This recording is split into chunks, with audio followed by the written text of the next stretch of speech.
Today, we're going under the hood to see how coordinated online political campaigns in India really work.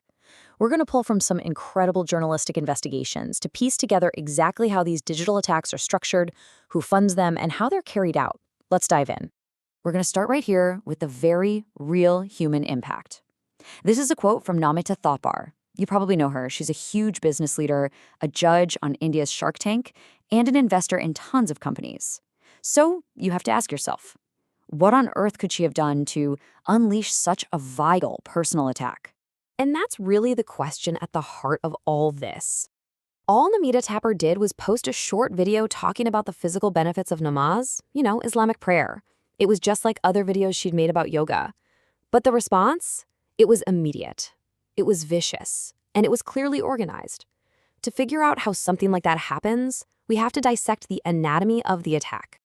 So let's start at the very beginning. We need to look at the original blueprint for these operations. How were they first set up? And what did that chain of command actually look like? Okay, first things first. We need to be really clear about what we mean by trolls here. We're not talking about some random person arguing in a comment section. No. According to the investigations we're looking at, these are organized groups. Think of them, as one journalist put it, as the goons of the online world, with a very clear mission. So how did it work in the early days? Well, thanks to an insider who came forward, we know the model was pretty straightforward. A central cell within the BJP would pick a target or a message for the day. Then those instructions would get blasted out on WhatsApp to this whole network of people. Some were paid, others were just passionate volunteers. And then, bam, they'd all hit go at the same time, creating this massive coordinated wave. And here's a perfect example of that early model in action. Back in 2015, the actor Amir Khan made some comments about a sense of growing intolerance.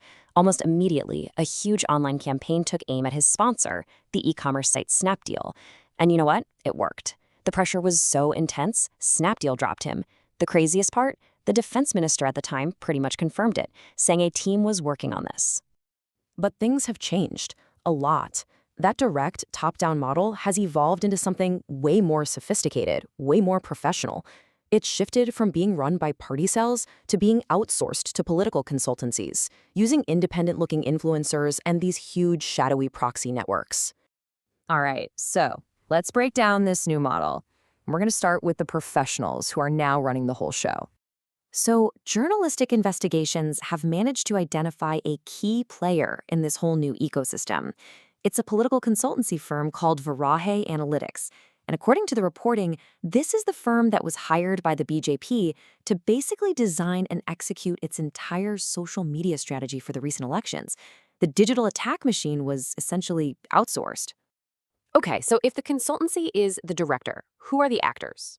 Well, that brings us to the next crucial layer of this whole operation, the content creators who've become the new digital foot soldiers. And this is where it gets really clever. The strategy now is to use these young, super relatable micro-influencers, a lot of them from smaller towns. A great example is MVS Films. It's a group of 3 cousins from Bihar. They built up a following making funny skits about social issues. But then they pivoted to making pro-government political content.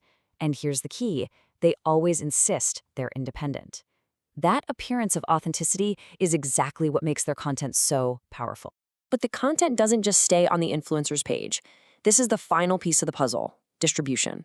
The videos and posts get laundered through this massive, interconnected spiderweb of anonymous accounts that are actually run by the consultancy. You've got troll pages, state-specific pages, pro-Modi pages, all of them amplifying the same content, making it look like a huge organic groundswell of support, when in reality it's all coming from one coordinated source.